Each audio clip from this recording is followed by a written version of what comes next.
want to just add a little bit more of that's why we're here. Each zodiac sign has an energy, and you have to use the energy that's house. See the 1 through 12 grade? That's the houses in the solar system, the birth chart, that in the first house is Aries. You were supposed to learn about yourself in first grade. You get me? But they didn't do that.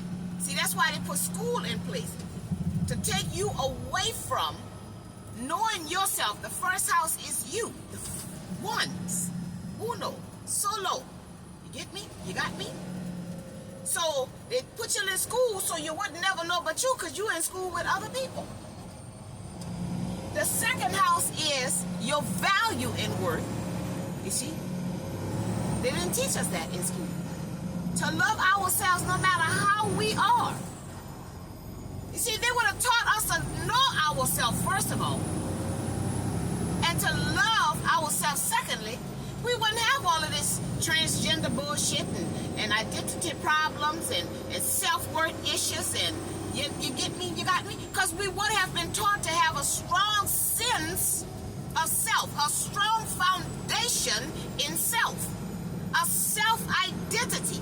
So this is why the slave story came. We was kidnapped, we was enslaved, they don't know where we come from, so they have embedded this into our psychological mind, that we don't know who we are, because we don't know who we are. We are not these meat suits, we are not these names, we are not these titles, we are not these jobs. We are spirit and the soul.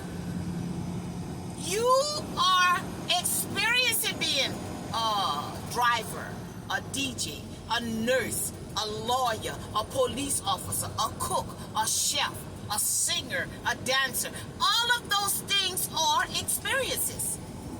You can stop dancing and go be a police officer. You can stop being a police officer and go be a nurse. Because you get to choose what you want to pursue as your journey in life. We're here to pursue liberty and happiness. And if being a police doesn't make you happy, you can stop doing it and go pursue what would make you happy.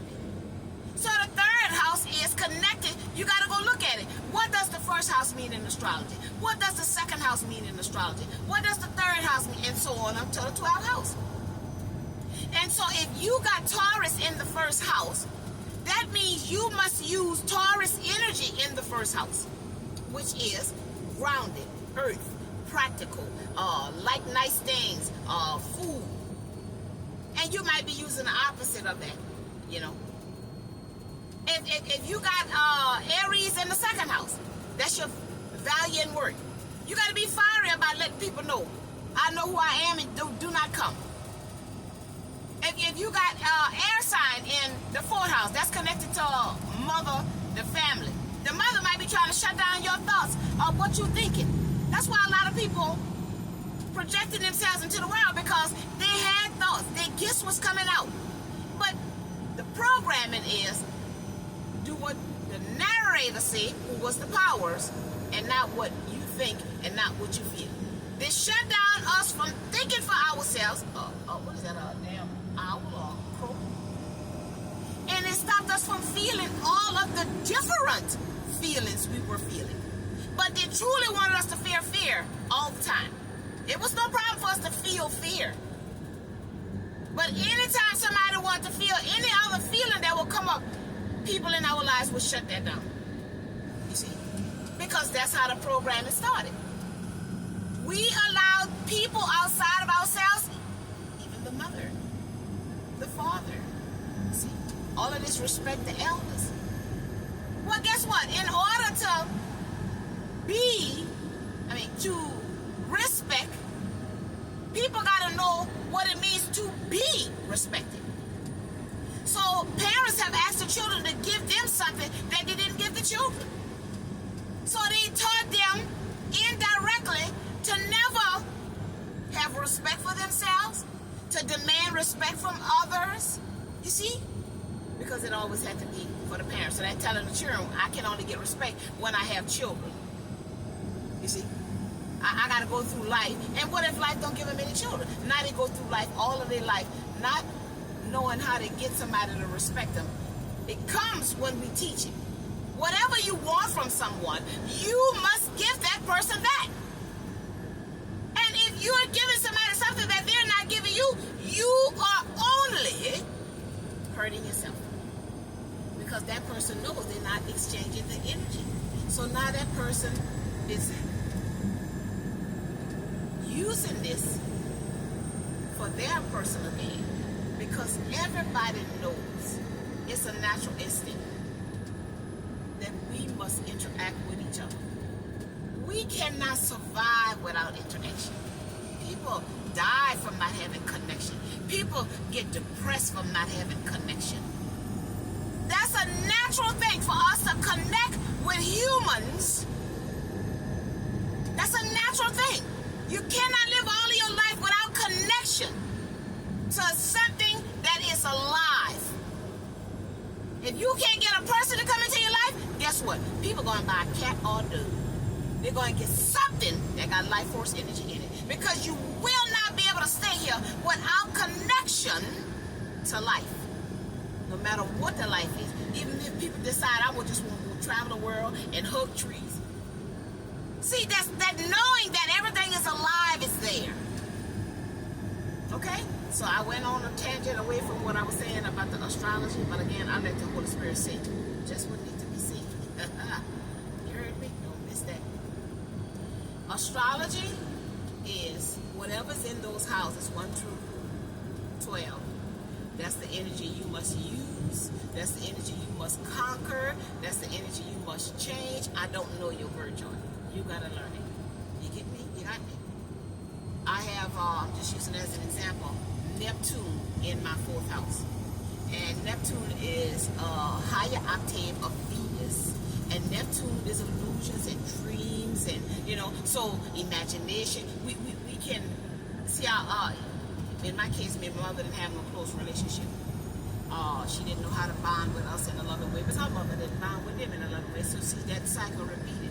And I didn't know how to do it for my son either when it came to hugging and kissing and saying I love you. I kept buying him things because nobody gave it to me. See, I gave him what my mother didn't give me, but that's not what I was looking for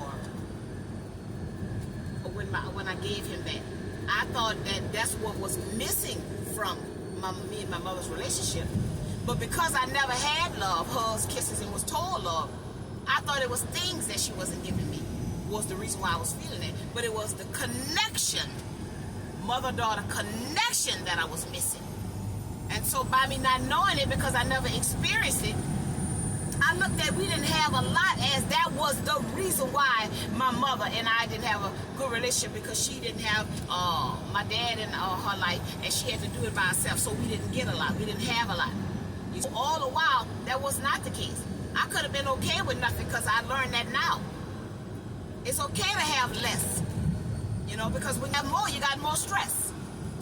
So again, you got to get deep into the root cause of why we behave, because it always goes back to the mother and the father and the pattern and the pathology of the family bloodline as to why we behave the way we behave, why we do what we do, why we find the people that we find. Because my father wasn't in my life and my mother didn't emotionally connect with me. So I wind up marrying somebody who was nice to me. My mother was nice, but this man didn't emotionally connect to me. Now he didn't cross over. And then the man that I met that woke me up, that I wasn't loving myself, I was loving everybody outside of myself, he wasn't emotionally connected to me.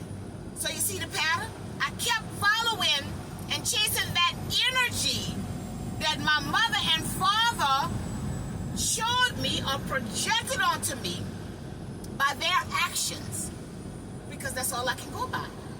How they treated me, how they behaved with me, how they spoke to me, and that was acceptable because that was mom and dad.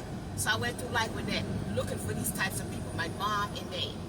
Now I know I don't do that anymore. I know who I am. And I'm looking for something that matches my energy. Someone who knows who they are. Two people differently, a whole mind, heart, and spirit coming together. You get me? Not no two broken people, two whole people.